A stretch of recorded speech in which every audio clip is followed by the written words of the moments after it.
Good morning, everybody who is here and ready to participate today's debate.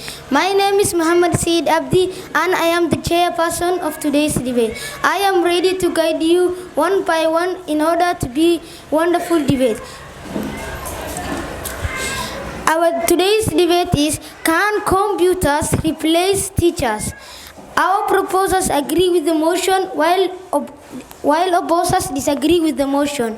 I would like to begin with our secretary of today's debate, Ensar Muhammad.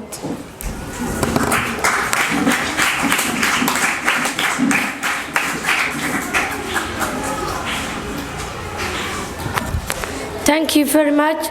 Good morning, everyone. I'm Sam Muhammad from grade 7. Our secretary of today's debate.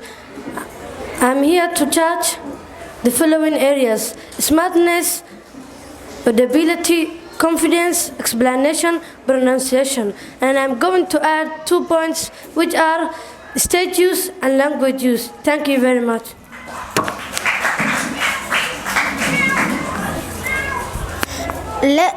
Thank you very much, Indisar, our secretary.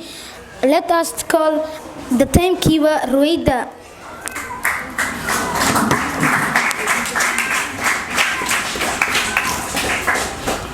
Good morning, everyone. My name is Rueda Muhammad. I'm the timekeeper of today's debate. Two competing parties will use 3 minutes, while the audience will use 2 minutes. Thank you.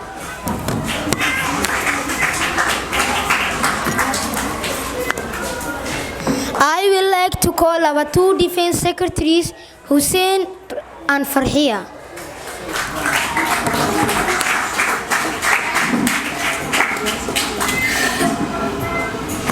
Good morning, everyone. My name is Farhia Mahmoud Hussein. I am from grade 7. I am the defense secretary of today's debate. Please keep quiet and listen to the main speakers. Thank you.